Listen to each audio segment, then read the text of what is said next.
Hello and welcome to a special segment of the Online Warriors podcast. Today we are joined with Nick Cellini, the director at Turtle Flip Studios, the studio behind Which Way Up Galaxy Games. Welcome to the show, Nick. Hey, thanks for having me. So we've gathered a bunch of questions that we'd love to ask you and roll through and find out some more about the game, some more about your work at the studio, and really just kind of get right into this. So without further ado, can you tell us a bit about your background and how did you get into game development? Yeah, sure. I started off doing, mobile development out of university. Even before that, I learned how to program, making little Lego robots play soccer against each other. I competed in a little school kind of level tournament, and that was kind of the fun way that I got into programming. Was this Lego League? It was called RoboCup Junior. I have not heard of Lego League, though. That was my Lego competition back in the day, and so I was wondering if it was global. That's exciting, either way. Oh, well, what kind of little competitions did you do in Lego League? I'm curious. A lot of it was like quote unquote space missions, where it'd be like pick up this lunar rock. It was a ball, but it was like to hype kids up, and I was hyped. Yeah, yeah. No, so was I. They had. In our competition, they had 3 events. They had soccer, or football. They had rescue, which is like kind of similar to what you described, where the robots had to follow a line, get to this little Easter egg or Yowie egg in Australia, pick it up, and then bring it back to the beginning of the line. And then the last event was dance, where you could choreograph a robot to any song you choose. Kids were like dressing up robots and they would dance with the robots for extra points. It was very fun. Not to put you on the spot, do you remember what song you chose? I did. I was too introverted and nerdy to do dance. That's fair. That's his polite way of saying lady lumps. Yeah, that video will forever be on my backup drives, and no one will ever see it. Probably for the best. Yeah. And so that fostered your love for programming and kind of just built right into it. Yeah, that was kind of what got me started, and then I moved on to other things. Yeah, in university, I guess the iPhone had come out a few years prior, and I was excited to try figuring out how to make an app for the iPhone because it was like this new, exciting computer in our pockets.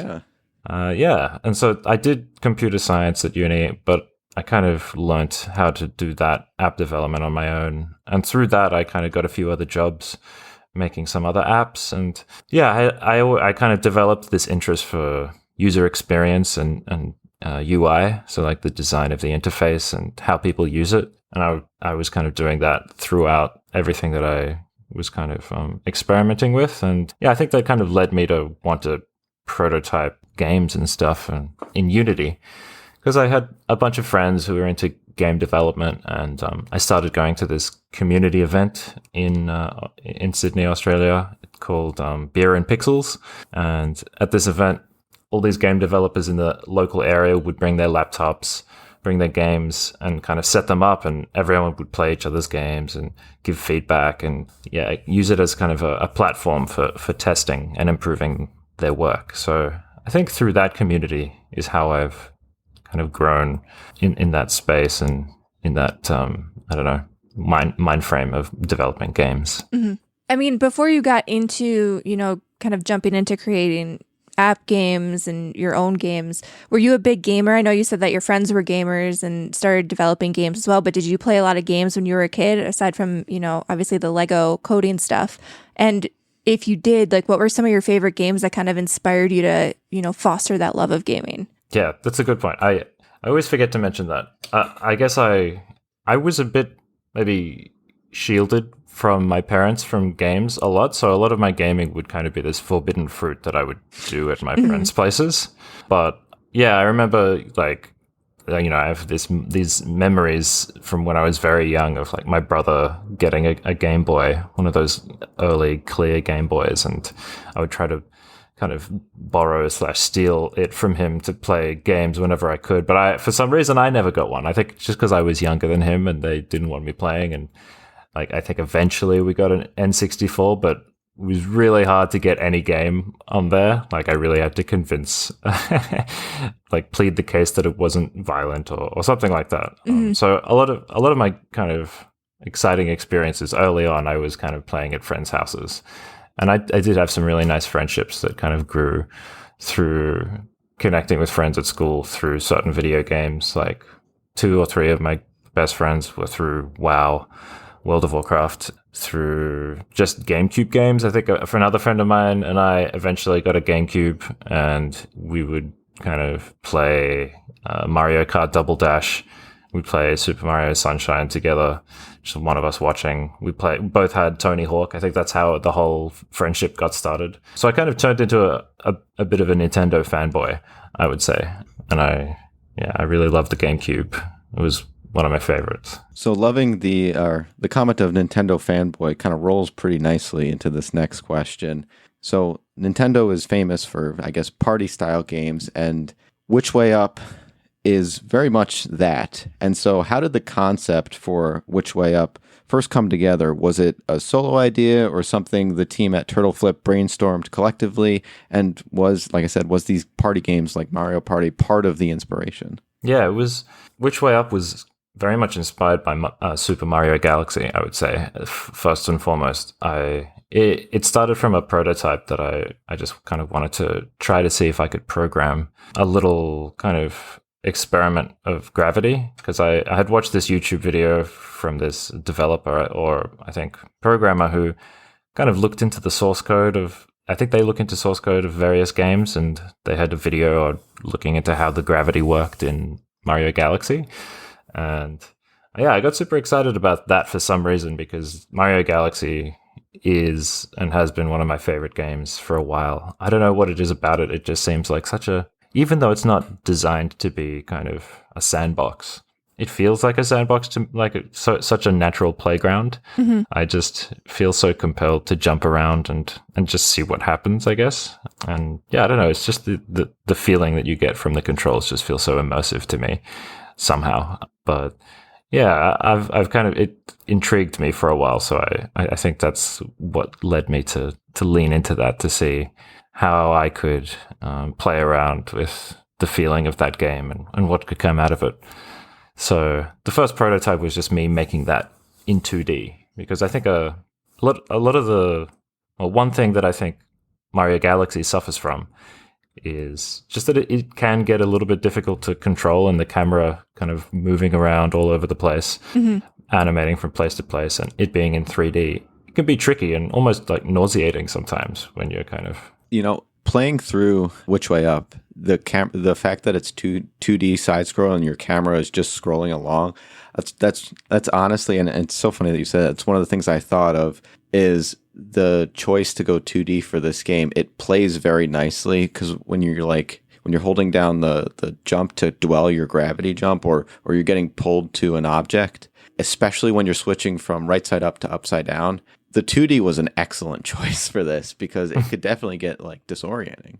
Thanks. Yeah, it was that was the first part, the like checkpoint almost in development, was like, can I get this to feel easy to control?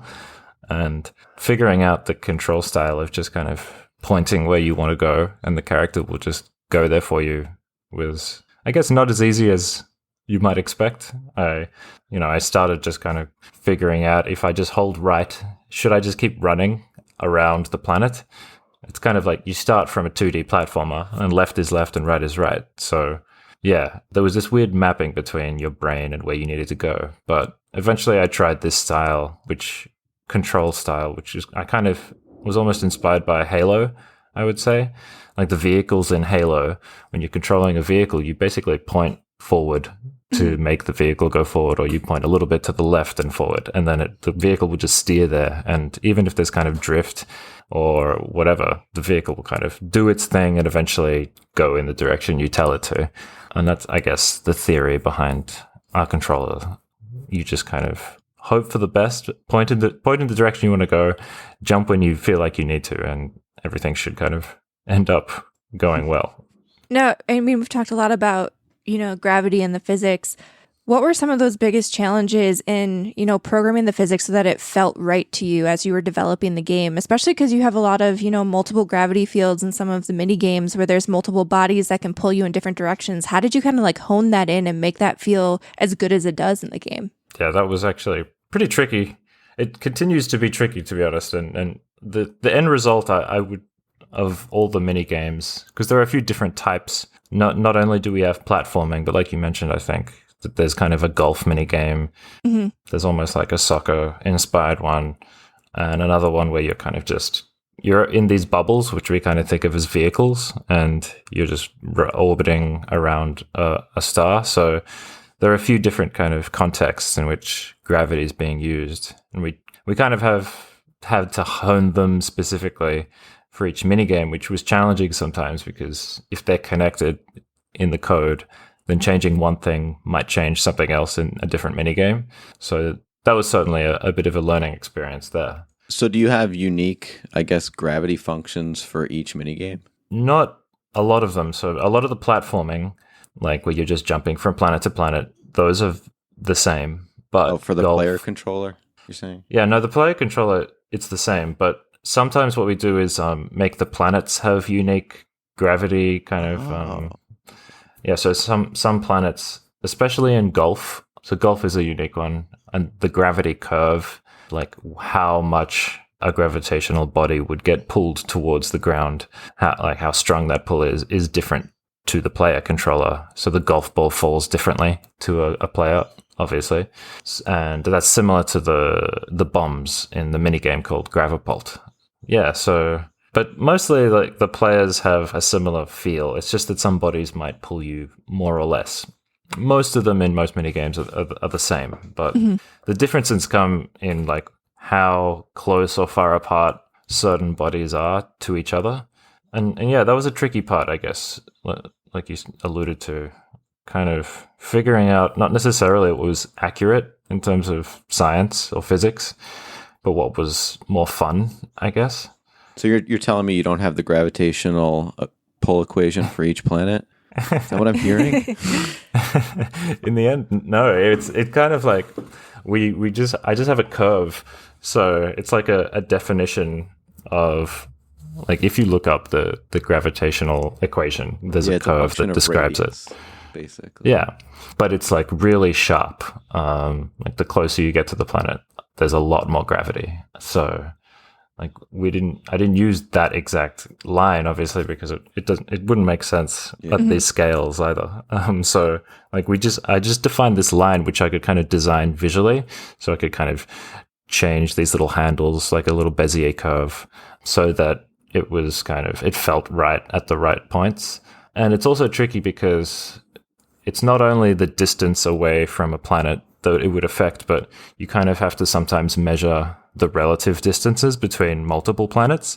So if the player is in between two planets or in between three planets, then you kind of have to measure, okay, how far am I away from planet A, B, and C? And then I kind of have to calculate the differences between that. Because if you're in the middle of two planets, the gravities almost cancel each other out because they're pulling on each other. Yeah, to answer your question, it was pretty annoying sometimes. No, that's fascinating. So one of the other things that also always fascinates me, especially when you have a party game, you can have such a wide breadth of players who are playing your game. So you'll have, children, adults, people who are super familiar with video games, and people who might be picking up a controller for the first time. How did you approach balancing, making the game accessible to everybody, but also challenging enough and fun for any type of player that picks up your game? Yeah, that was definitely one of my goals, and something that I've always been trying to do the whole time. I don't think I've necessarily succeeded in making it as easy as possible and as challenging as possible, but I guess that's the difficult thing. It's hard to cast a wide net. Like, the wider you cast it, I guess, the more challenging it is to kind of catch any one person, because someone will always have something slightly wrong with it on either end. But I think we did a decent job, and it can be quite divisive in terms of intuition, I think, more than age or demographic. I think just some people, that's just the thing that I've noticed with playtesting. It doesn't really matter what attributes that person has that I could describe, the sex or gender or age. It's just like, if they get it, it kind of clicks almost instantaneously or within 1 minute or less. And other people just never get it. They'll just play the whole match with their friends. And they're like, I don't know what's going on. And, well, how are you doing that? And that kind of makes me sad to watch those people. But I guess some people are just like that with video games as well. But it's certainly not the easiest control style. But I do think, that if you gain an intuition for it, a feeling for it, it can feel relatively natural. So yeah. Sorry, yeah. So with that said, I do want to give a shout out to Nerd Bomber over here because we did a bit of a challenge run and I got smoked. If you want to talk about people that just got it instantly. It was very intuitive to me. Oh, nice. That's good to hear. How did you find the tutorial overall? Can I ask? Yeah, I mean, I thought it explained all of the different, movements and actions that you have to do throughout the game pretty well. And then it also didn't overstay its welcome because sometimes you get into a tutorial that just, you're going 10, 15 minutes and you just kind of want to get playing. So I think it was inobtrusive, but also really helpful in explaining like what you had to do. So, and I do like, nice. You had mentioned that you have a passion for UI. I do want to make mention of the fact that you can turn it off before starting the run. If if you're familiar with the controllers or whatever, those kind of player options are awesome. Huh. Yeah, cool. Oh, thanks, guys. Yeah, that's nice to hear. I have this pet peeve about the tutorials holding your hand for too long. So I kind of went through this phase or maybe curve in my game dev where I really shied away from tutorials as much as I could. It's like, I'm not using tutorials. People can just work things out on their own. And I guess that kind of backfired on me a few times where I was trying to stick to that too much, but I think I kind of learnt over a few years of development. There's for sure a balance there. It's shocking to me what I find intuitive that others just, it doesn't click. So I think you've hit that balance. And like I said, it really just comes down to then once the player has gotten that, the ability to say, okay, yeah, I'm good. I can turn this off. And that's huge. Yeah. Another thing I'll mention, like with the balancing it for everyone. One thing that I really tried to do is kind of simplify controls as much as possible. Originally, I only wanted to have it like only jump. Only one jump. Button. Yeah, that was the kind of the prototype for a while. And then I guess that was kind of my accessibility brain. It's like one button game.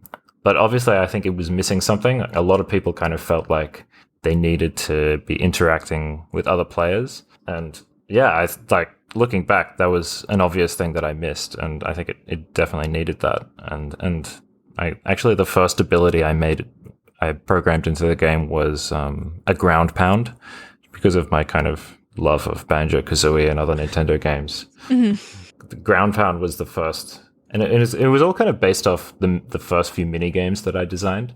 The first one we made was like the soccer level, where I was kind of trying to design something where players could score goals. So I was less focused on the players interacting with each other, more so with the balls and trying to score them. And so the ground pound kind of allowed you to kind of position yourself close enough to a soccer ball and then kind of charge up a little ground pound and then hit the ball. And it was really satisfying. And actually a bunch of my friends and family really loved that mechanic, and they were a bit sad when I got rid of it. But in the end, yeah, I did get rid of it because it kind of didn't facilitate the other minigame designs. When I started moving on to other minigames, it was kind of a little bit broken, and it didn't have too much kind of flexibility. Well, so that's plus when you've got that aerial punch, which I think in good part satisfies that itch. Yeah, totally. Well, yeah, that was the kind of the goal with that ability. I tried to get rid of the ground pound and then have this aerial punch, which I hoped would kind of replace that, give you something to interact with the world as well as hit other players. And in the background, I also had this problem with double jumps and jumps in general, because I was trying to figure out what the best way to platform around was. Should I have a double jump? Should I just kind of lean into the hold, the jump and hold to kind of push you further through space? But I like that in the end, the kind of the aerial punch turned into a bit of a recoil double jump kind of maneuver, which I think is kind of like a high skill level thing. To use it that way. Yeah, so it's kind of like a high skill level thing that people who discover it, I guess, you can kind of use it as a double jump or as like a saving grace. Like you just didn't make it across the gravity field. You can kind of charge it up, point in the opposite direction, and then it'll kind of get you there. Huh. So speaking of mini games and abilities, I guess of all of the mini games are in part time trial based challenges. Is this to keep things pacing throughout the gameplay so that no mini game, I guess, overstays its welcome, or do you just enjoy the rush of a ticking clock? Like what I mean by this is another option is you could have said, first person to score 10 points, but that can obviously drag on for 15 plus minutes. Yeah. I think that the fact that I was trying to design something that, is very much a party game feel. I didn't really see this as a game that, people would spend hours in. And it's more just like, maybe you're hanging out with friends or whatever, and you want to launch a few different party games, play a round or two, move on to the next party game. So kind of like thinking about people's also like maybe lower attention span these days where things need to happen quickly, move on to the next thing. Another issue to kind of think about is if there are more than 2 players in 3 and 4 player games, if a player runs out of lives, then they come back as a ghost, but they can't really win anymore. They can run around and jump and interact with the players to kind of mess with them, but they're still kind of waiting around. So that's like another thing I wanted to reduce is the time that people were waiting. And I think that's something you can think about, like refer to in, Smash Brothers, if you're playing with friends and you're playing stock. Like, I don't know. I think a lot of my friends would play stock over time, and that just meant that people would be sitting there waiting and watching. And there's something really cool about the spectatorship of that, like the spectator vibe where you get to the drama of the last 2 people battling it out would be pretty fun and exciting, but still you're just waiting there and you feel less important and impactful. And I think that's not as good for a younger audience to be waiting around. So yeah, I think that's kind of where it comes from a kind of accessibility as well as just keep the pacing going. So we've talked about some of them already, but Which Way Up includes 12 different mini games for multiplayer play. Do you have a favorite mode of your own? And can you kind of talk about what the development process looked like for one of those mini games? Yeah. Picking a favorite, I think from my perspective, I like to think about watching people play. And I've taken the game to a number of events over development over like the last 2 or 3 years. And I think the most fun mini game to watch is Overload, which is kind of like Hot Potato or Bomb Tag. It's basically a re-implementation of that, but in space, in a gravity environment. So I don't know. I've watched a good number of players just kind of start it to kind of scream and yell at each other, and it can get very. It gets heated. Yeah, it definitely got heated in our house. Yeah, that's very fun. And I like how physical people get as well. They like jumping out of their chair. So that's really fun for me to watch. Another favorite for me is just the mini game where you're running away from a black hole. I think we did that one pretty early, and that one's always felt like a very intuitive game. And it's always been, just designing this game has been so interesting in terms of kind of like a game design perspective, seeing how people interact with different games and figuring out how to design the next one was a very interesting challenge and a good learning experience, because we would start kind of analyzing why certain mini games were kind of performing better, if you like people were getting more excited or into it. Mm-hmm. Yeah, and we kind of started to figure out almost like what attributes of things there were. And there was, I don't know, I don't think there's a direct science to it. There's so much different theory behind game design, and I don't think any of it is necessarily the Bible. But you kind of start to develop a bit more of an intuition, I hope. But it also just gets more challenging to kind of design games, I think. They start to get more and more convoluted, because I didn't really want to design games like the mini games that you might come across in Mario Party, for instance, where some of them can be extremely simple, like tapping A as quickly, faster than your friends, or rotating a joystick faster than your friends, or something like that. Like, I didn't really want to do that. I wanted the mini games to feel somewhere in between. I don't know, like a new level in a single player game where you have to learn a whole new mechanic and a mini game. So have a bit of depth, but obviously it is a mini game. So we're kind of restricted by our scope and our budget into how much we can develop each one. So it's kind of like a balancing. Can just go absolutely nuts. Yeah, totally. That was one of the hard parts about making heaps of mini games. It's just like figuring out which one to work on at any one time. I almost kind of had a list where I would kind of the worst ones would bubble to the top. Like, all right, now we've worked on those ones. It looks like this one is the least polished, so let's work on that. But then you have to kind of look at the schedule and say, all right, but actually we need to start work on the next mini game. So we have to put all these down and to the back of the list and keep going, which is always a hard thing for me. Like, even now I see the mini games, I was like, I really wish I would have been able to fit in this little feature or improve this, but it's fun. It's been a fun process. But I think I missed one aspect of your question. Oh, it was just, if you can talk through kind of like a very quick overview of what it looked like from the inception of the idea of a mini game to how you got to the end result.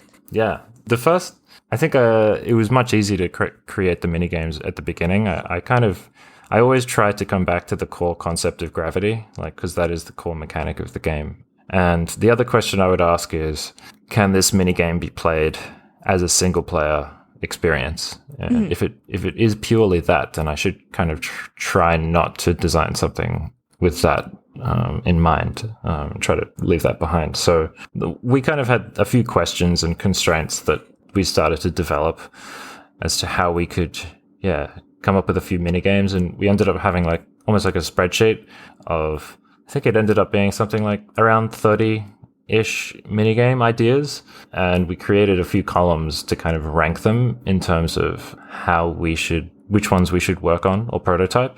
We had things like, like scope, like how many hours would it actually create to make this game? That was just something we had to consider. If I had unlimited resources, I wouldn't have put that column in at all. But other things like, how multiplayer friendly is it?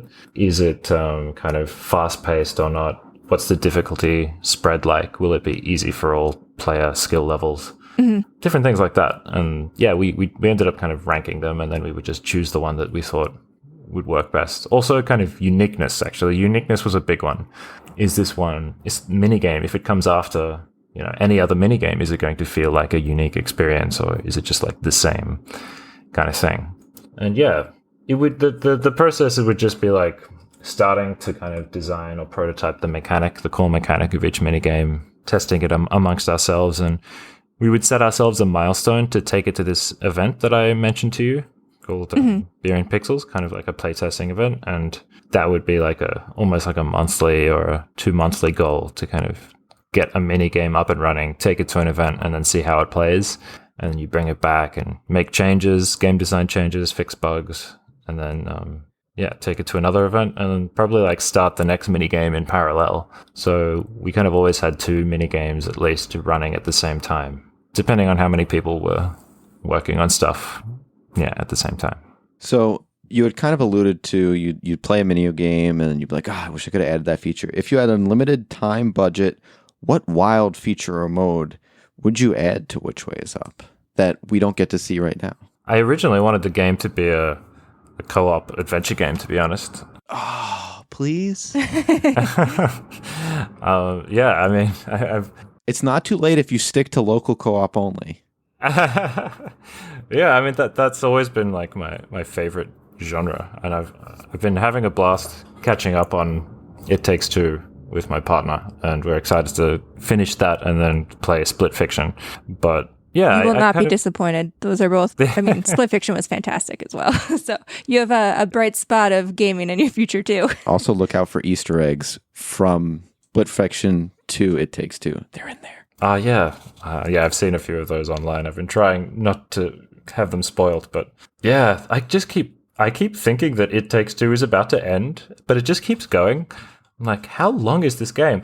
Especially looking at it from a game dev perspective. Like, oh my God. The fact that there are so many different worlds, so many different biomes, so many different You're going to be blown abilities. away by Split Fiction then. Yeah. Yeah, well, I think I know that as well because I was like, I've been playing It Takes Two, and I was like, can we look up the budget for this game and also compare it to Split Fiction? Because yeah, I can't imagine Split Fiction. I think is going to be much bigger and expansive in terms of like the theming and the settings and the biomes and the mechanics.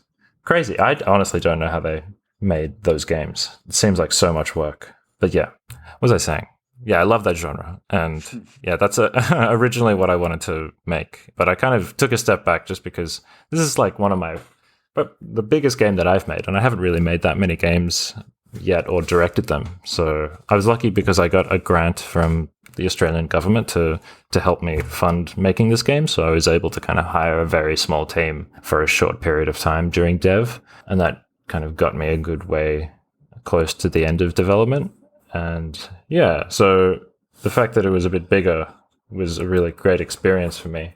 But yeah, it's hard to kind of make the thing you originally dreamed to make, knowing how much kind of time and budget you have. So yeah, that was a decision to make. It's kind of like a party game based on resource management, I suppose, or knowing what I had.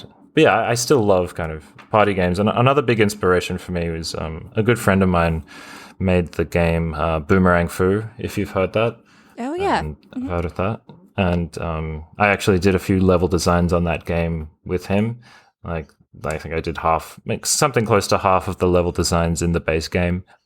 So like I kind of followed him making that game from very early on. He would go to that event, and that's where I met him, and we became friends there. And yeah, it's a very similar game, and Which Way Up is like inspired very much by Boomerang Fu in a lot of ways.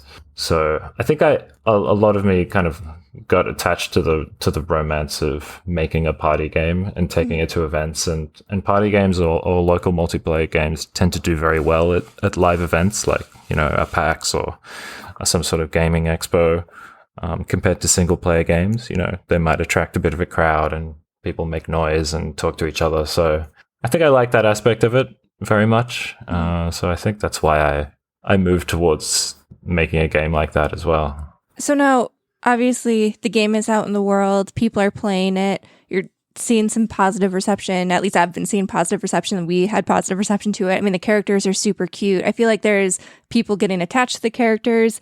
Where do you see Which Way Up in the future? Like, are you planning to keep expanding this base game? Do you want to eventually like make a sequel or an offshoot or anything like that? Or do you see it expanding into other media? Can fans of the game expect a little bit more in the future? Yeah, I have been thinking about stuff like that a lot, especially now that it's kind of pretty much finished. I've been kind of finishing up the game, patching it a bit and fixing a few bugs, but I'm essentially starting to move on to some other ideas and other work. I would love to come back to it at some stage after I've kind of like had a bit of a reset on it and kind of looked at it from a wider angle kind of thing. I have a few ideas of things I want to add, small things, maybe just like a little bit of character customization, have little unlockable outfits and hats and things like that. That would be a cute update that I kind of wanted to have eventually, and people have asked for it. And yeah, you know, things like a few new characters, a few new mini games. That's certainly on the cards for the future, but probably not super soon.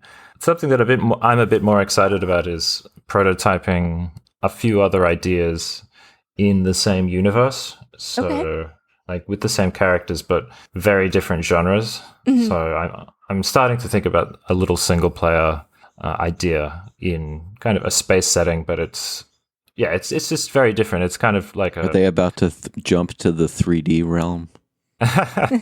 No, not yet. This is still going to be a 2D kind of side view thing, but it would be something more like a roguelike kind of city builder. So it's very different. Would the same characters carry over, you said? Potentially, yeah. That's what I was thinking. Because you've laid the groundwork, like especially in the single player side of Which Way Up. I feel like there's, you know, the dialogue and you get a feel for each of the characters' little attitudes and personalities. So, I mean, the groundwork is there, and Your they're very sprites lovable. exist, the animations exist. Yeah, it's definitely something. Those are definitely the things that we've been thinking about, and I've been thinking about. Is that like we've done so much work with the character design, and our concept artist or our lead artist Sydney has like done some really cute characters, and we have ideas for other characters that would kind of fit.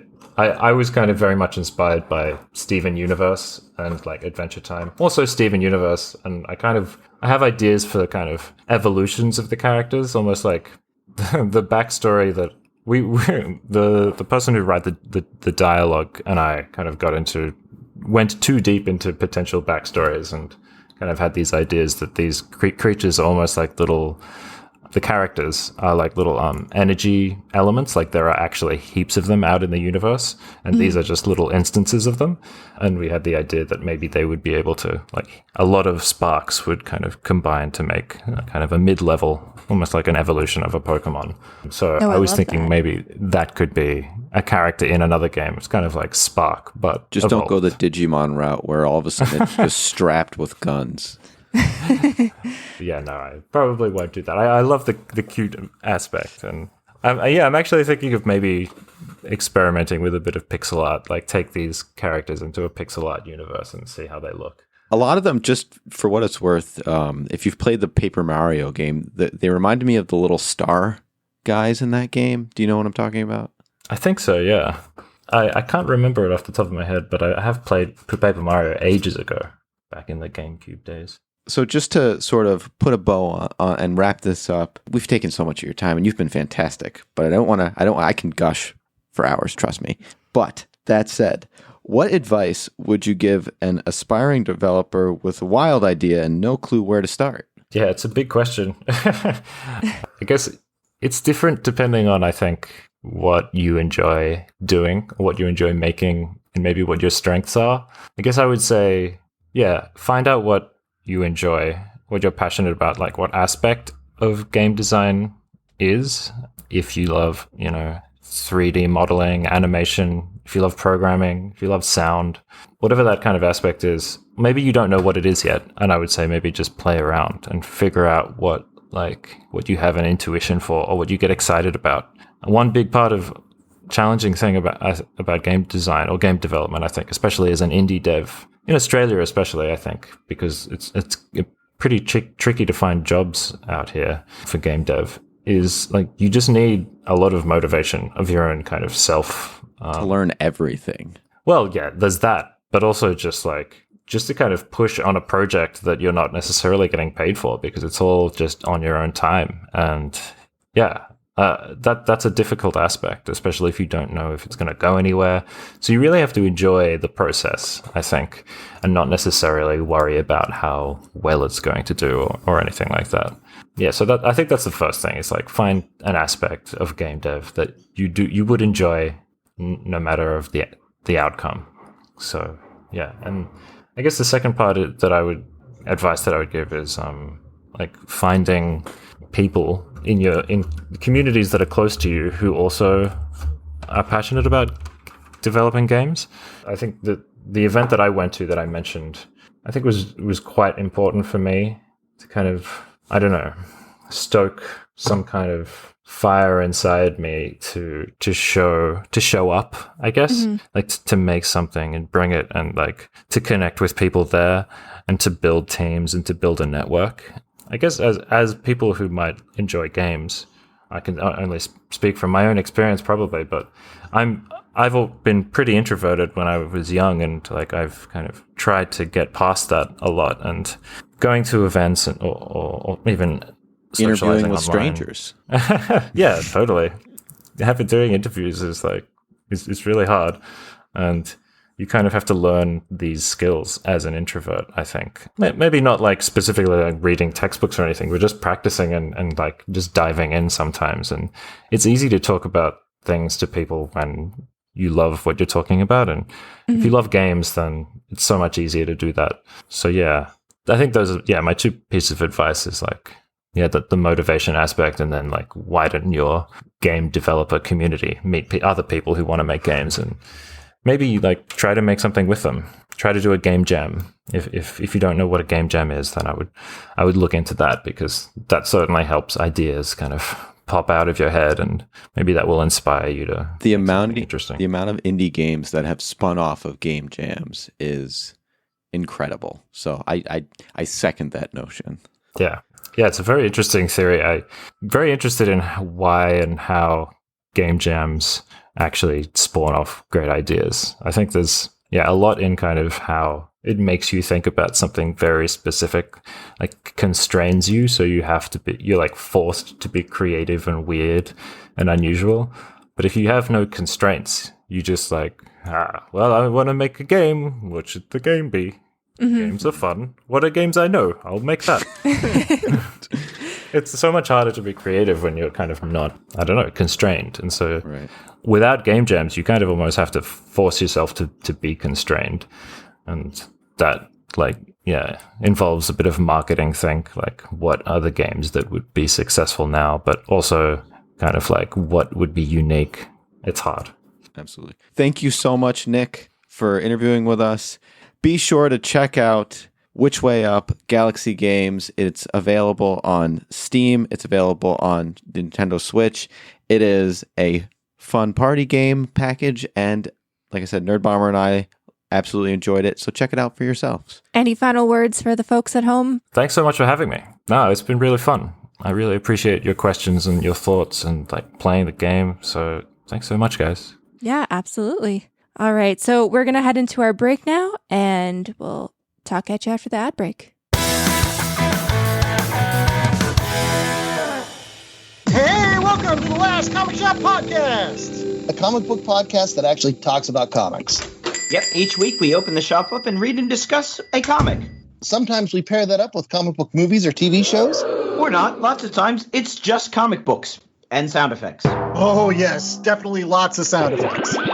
So tune in on all the major podcasting platforms for the Last Comic Shop Podcast, or check out our library of evergreen shows at www.lastcomicshoppodcast.com.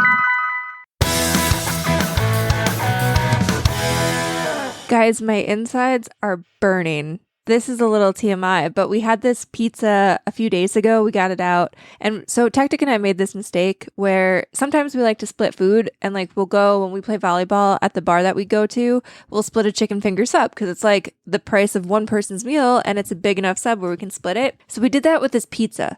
It was a very good pizza. It was like spicy honey with jalapenos and whatnot. And day one, fantastic. Bomb.com, right? No notes. But it was huge. We overestimated, or I guess underestimated how big the pizza would be, and overestimated how much we could eat. 18 inches is bigger than I thought. It is. That is what she said, and it is indeed very, very big. And so we ended up having a bunch of leftovers, and somehow in the 2 days that have followed, it got like spicier somehow. Exponentially spicy. Yeah, Just sitting got it spicy. And I ate it right before the show, and guys, I may die. I may die on this podcast tonight. It is looking bleak. It is very spicy. Tom's not a sponsor. Is definitely shout out to us. Reach out to us because we're about to make you guys rich. Yeah, I have a can of bubble water. You might hear some ASMR bubbles if you listen very closely to try to like quell the heat, but like all the way down. My esophagus scorched. My intestines, 3rd-degree burns. It's bad news bears in there.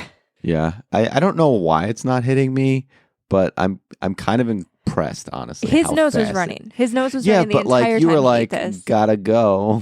Again, TMI, but you were like honestly, the best part of the meal, we had vanilla ice cream, and to just quell the burning of our mouths, and like not even the inside of my mouth, but like the outside of my mouth, my lips.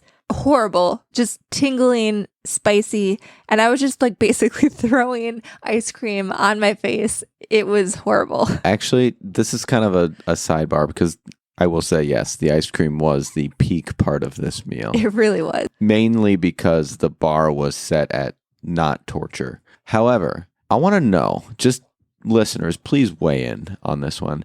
With your ice cream, do you like the Rocky Roads or like the flavored ice cream, or do you just prefer sometimes like a vanilla ice cream with blueberries? Because that's what we had, and I'm talking real blueberries, not like blueberry flavored. I'm talking you just got a fresh thing of blueberries and you put it in there because they get a little cold and it's almost like they like burst in your mouth. Oh, Like a little boba ball.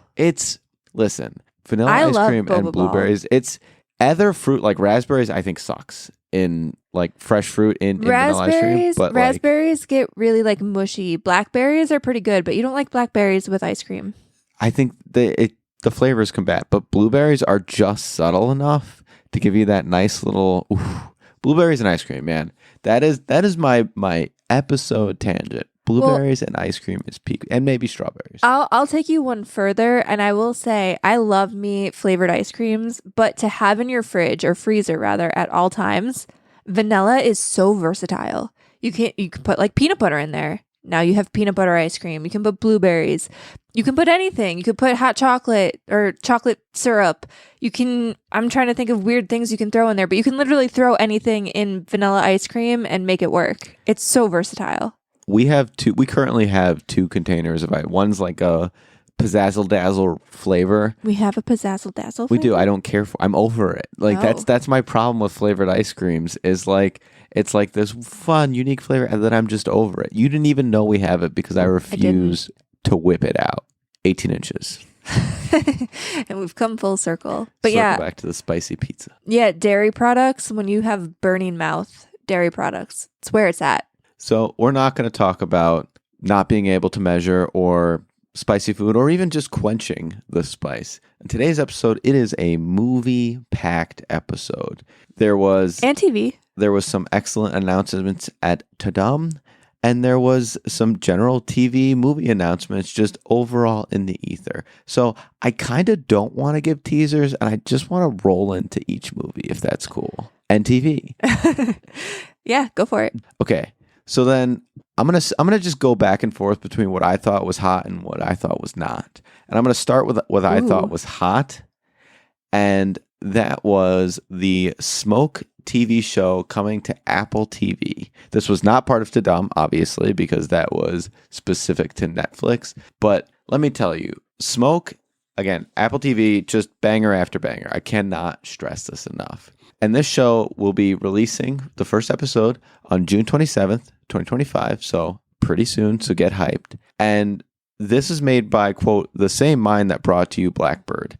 And if you haven't seen Blackbird, please watch it. That one was based on a true story.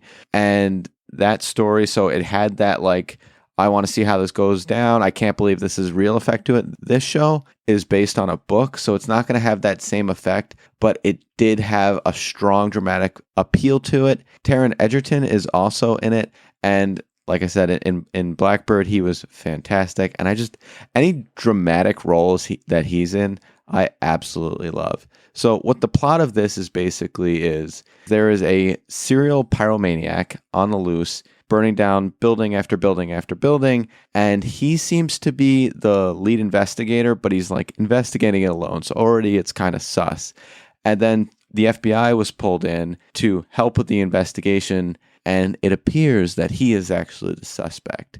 So it's a little bit of how well do you know your neighbors kind of story. Just absolutely fantastic. I am here for this. I'm really interested to see so this trailer leads you to believe that Taron Egerton's character is going to be the bad guy in all of this. And I'm really interested to see if that's just a bit of like trailer magic or if they're just kind of leading the witness. So there's going to be another surprise gotcha type moment. I feel like they gave a lot away in this trailer. If that's not like, if it is the case, I feel like I know what the story kind of is already. So this is one of those things, and this is more like beef with the trailer than anything else, because I think this TV show looks really good, and this is going to have me go running back to Apple TV Plus. Every time we finish a subscription, like we typically get Apple TV Plus from either me getting a new iPhone or sometimes through like, you know, a promotion or a store will be giving it out. Like I think Best Buy was the one we got last time. Like they gave us 3 months for free for whatever reason. And I feel like once the trial ends, then there's a bunch of new shows that come out. Like there's going to be there's going to be Murderbot. There's a couple other shows. I think like, I don't know, there's something to do with Neighbors that I've seen a decent amount about. And I feel like this is just going to have me running back to Apple. And I do, like you said, you like Taron Egerton in these type of roles. I do too. I think I don't care about the Kingsman nonsense. Well, we always talk about how there's not really a big like action star in like today's up and coming actors anymore. Like when you think about like your Tom Cruises, and I do feel like Taron Egerton has been doing a lot of really good action roles, drama roles. He's very versatile. When he was in Blackbird, which you talked about a little bit, like I thought that was phenomenal. He was in the Tetris movie, which I thought he was phenomenal in. Like I don't know. I think he's picks bangers. Also, I think you're incorrect in the leading the witness statement. Going back to Blackbird, you knew who did it from the get. You just didn't know how or why or how could they, so to speak. And it's the peeling back of the onion on how they portray these kind of things. So I think that is by design. You know who it is.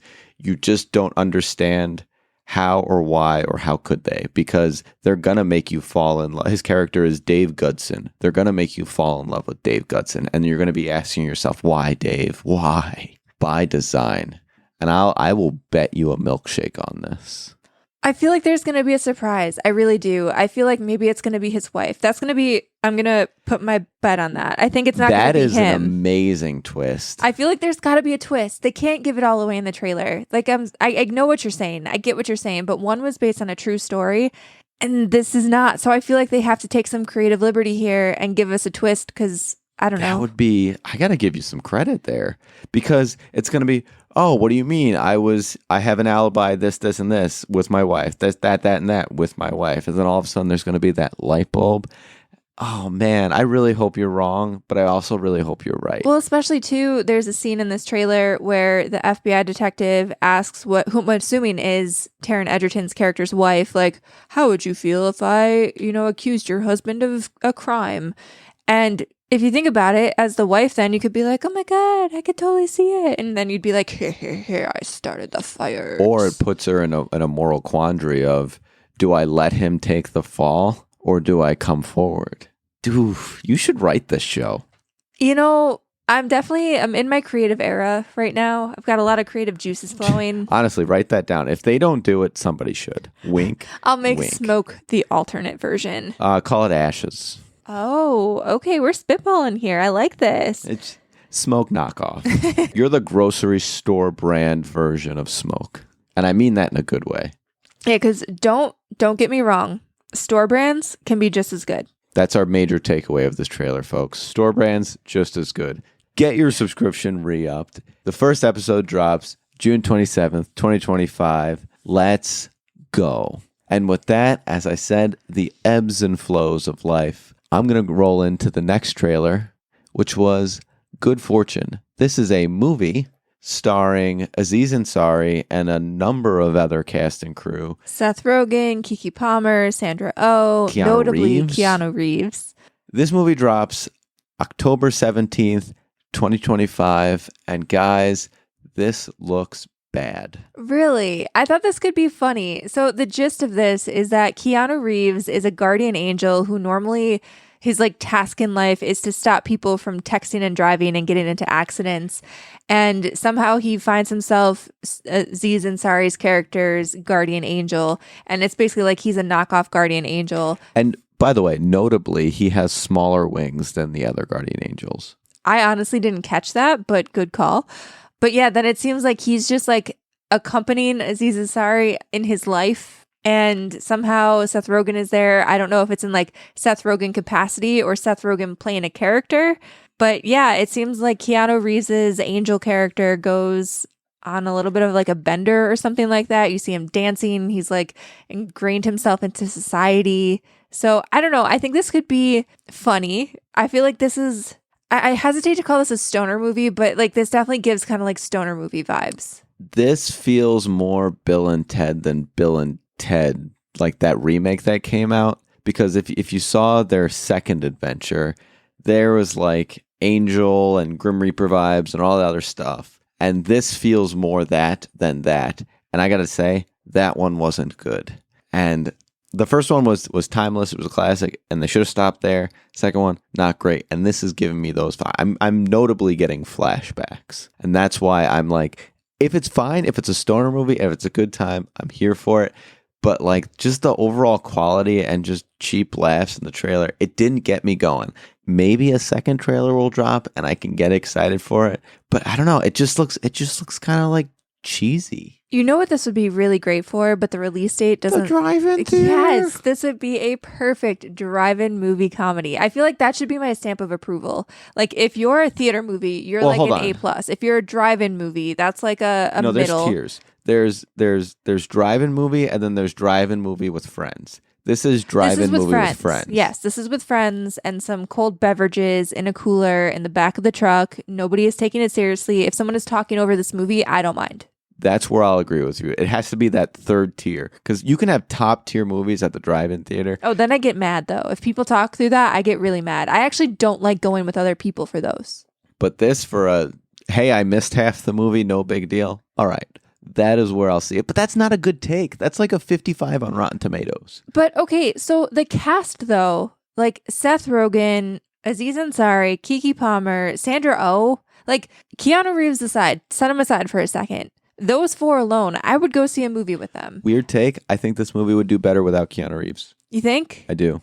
I think older Keanu Reeves fares much better as an action film star than he does as the goofy chill vibes. I would argue that Keanu Reeves in general has kind of become a caricature of himself to the point where him in anything, I have a really hard time taking seriously. If he's a comedy actor in a role, I have a hard time seeing him in that. But then also as an action star, I also have a hard time seeing him as that. How can you say that after The Matrix? No, now that he's older, like he's leaned into being this like caricature of himself. Like he's not just Keanu Reeves, he's Keanu Reeves. I don't know if that makes sense to you, but it makes sense in my head. Yes, kind of. But here, I think you're touching on the main reason why I think taking him away would make this better. Throughout the whole trailer, and maybe that's by design, he just looks lifeless. Like he just looks dead inside. I don't know if I agree with that. But that like stone face works in an action movie. It works for me. I don't know. I just wasn't getting good vibes. I'm very anti this movie. This is my hot. This is my illegals bad take of the week. That's fair. That's fair. You're not gonna like them all. They're not gonna be bangers.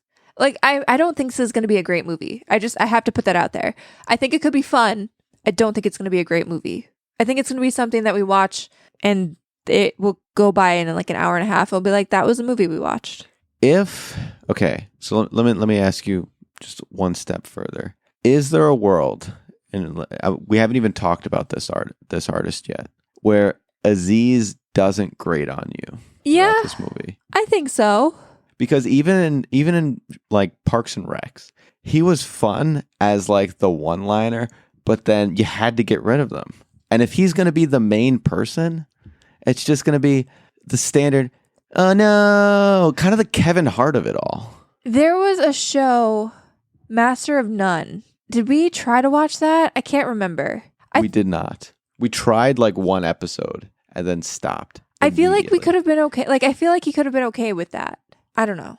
I guess we will have to circle back and watch that. But basically, if Aziz can temper his like extraness, then I can see this being tolerable. And if Keanu can be human, then yes, I can be on board. But there's a lot of ifs here. And it makes me nervous. I don't think you're going to change my mind here and now. I don't think this is going to be like I'll get you to watch it Skibbity Toilet reference, but I'm open to a future where I do watch it, maybe. All right, so then I'm going to go into something that I don't think I really care about and that you're not going to get me to watch. But as part of Tudum, they dropped a trailer for Frankenstein, which is a new movie from Guillermo del Toro. And this is not my vibe. This has, Oscar Isaac as Victor Frankenstein, Jacob Elordi, Christopher Waltz. It's supposed to be coming out November 2025. Something about this vibe. So I have never been, I'm not a Tim Burton girly. I've never really been into that aesthetic. That's what I was going to ask you. Yeah, are you a Guillermo del Toro fan? No, not really. And I think a lot of his other movies I thought were a little too out there for me. There are people who love this stuff. There are people for whom this will be a big hit. That's not my bag. I don't know. The creepiest I've ever gotten is Casper. So, fun fact about me, I'm a big Hellboy fan. Hellboy's different though. I don't know why. I can't quantify it, but Hellboy is different. but it's specifically the one that came out in 2004. I didn't like the remake Hellboy, and that was Guillermo del Toro's Hellboy, and I loved that one. I think that was a classic. Shape of Water and things like that, I was whatever, but overall, I kind of like those monsters in the dark type movies, and this looks just like that. And what's really exciting about this is the whole trailer barely focuses on Frankenstein's monster. It really focuses on the monster that is Dr. Frankenstein. It even says that monsters create these things, not the other way around. And I love that, right? There's always that misconception that Frankenstein's the monster in the story, and that's kind of the lesson out of it, that he's not. He's just this gentle giant, and Dr. Frankenstein is the true villain. That is the plot that always needs to be explored, because inherently Frankenstein is just this innocent thing that is tortured because it's hideous, and he wouldn't ask to be brought into this world, right? Am I right? Samesies. But everyone, dark. but everyone's coming at him because he's horrific, and he did nothing wrong. He's really a gentle giant. And there was that action sequence where he was like defending himself, but that's exactly what he was. He wasn't attacking so much as he was defending, and that's why this looks good. Don't you love the Frankenstein story just for that mere fact? I mean, yeah, I've never been a big Frankenstein fan, honestly. Like, even the story, I get your point. I get the message and the theme and everything like that. I just, something about those like gothic, creepy things. I'm not a horror person. I mean, that's well established in our time on the show and just in life in general. I'm just not a big creepy, spooky person. I don't like that vibe. And so even like as a kid, not that I guess you read Frankenstein as a kid, but like you kind of do.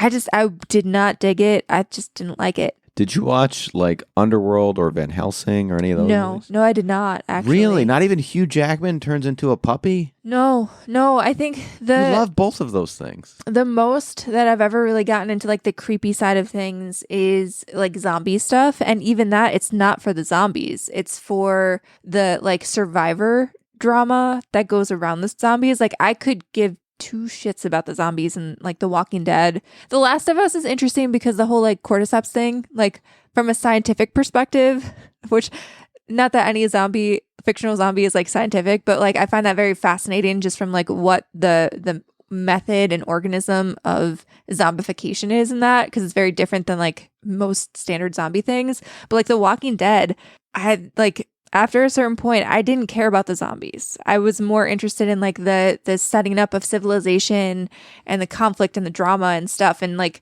trying to survive in this post-apocalyptic world. And that's more my draw. And in things where it's just like a creepy monster being creepy, like there's not, I just don't vibe with that. I don't. So basically you won't watch the show unless it's proven that there's sunlight in the show, because all of these have that common theme that it's always basically darkness. Like there's always that like eerie, like you said, gothic vibes. Now, Casper, the friendly ghost, I was all about that. The lighting was better. The lighting was better. And like for a little nerd bomber, human Casper, when he came back as a ghost You and they didn't even danced. watch like Hansel and Gretel? No. None of those? No. That's fascinating to me. There was like a stretch where they were just pumping these movies out. Well, there was also like Charmed. I was not into that because wasn't that like, weren't they witches or something like that? Yeah, Paige, Piper, and Phoebe. Yeah. I didn't watch it. that. I didn't watch it. Sounds like you didn't. But like And Supernatural, I didn't get into. Actually, one of our friends is a huge Supernatural fan, and he has been stumping for me to watch it. And I did. I watched like 4 or maybe 5 episodes of it alone by myself. I think Tech was like traveling somewhere, and I was like, okay, fine. Like, I need a show that we're not watching together. It creeped me out. I didn't like it, so I stopped. And like, maybe if we watched it together, I would be more into it. But like, stuff that's just creepy, I don't know. It's just not my bag. I prefer comedies, rom-coms, regular dramas. I don't know, just not spooky things. I don't consider any of these spooky. They're kind of crazy. spooky. Even Frankenstein, Frankenstein's monster, he's like a normal sized in here. He's not like this like massive thing. They made him sound like dunk walking, but I think that was just because he was on like a rickety ship. He was like a normal sized guy, just with a bunch of different people's organs in him. Yeah, I don't love that. I don't know. I don't know what to tell you. I mean, I will watch this with you. Probably it's coming out in November, which feels like a missed opportunity. Like it should be probably coming out before Halloween. Personally, that's when I would have slated it. But like, we'll probably watch it. Will I be happy about it? What No. if I pitch this as young scientist innovates first successful multiple organ transplants? So we're watching Dr. Death then? No. That was not successful. That was the other end. See, that doesn't it sound like a hopeful, fun story? Yeah, no. All right. Well, I think you're wrong, and you're going to enjoy this a lot. And it's not going to be spooky. You will be cheering for the monster, though, in the end. Yeah, I don't know. We'll see. I guess we'll report back come November when this comes out and we watch it inevitably because there's only so long. The timing is perfect. It's like spooky fall season. After Halloween, spooky fall season is over. Oh, it's basically Christmas. And it's basically Christmas. So hold your horses. But, one other, I guess it's not spooky, but like drama with some gore is our last topic. But before we do that, we have to do something even more important and call out our fantastic Patreon producers, Stephen Keller and Lloyd Weldy. They are fantastic and they have been supporting us at the night level, so they get this fantastic Patreon shout out right now during the episode. If you want to be as cool as them, you can head on over to patreon.com/onlinewarriorspodcast, where there's 3 different levels of patronage. You can get fun rewards like a special secret segment every month, a secret video vlog every month. We have voting on those things. We have these call outs. It's a good time. Go check it out. If you want to be as cool as Steven and Lloyd, like I said, help us keep the lights on over here at Online Warrior Central, patreon.com/Online Warriors Podcast.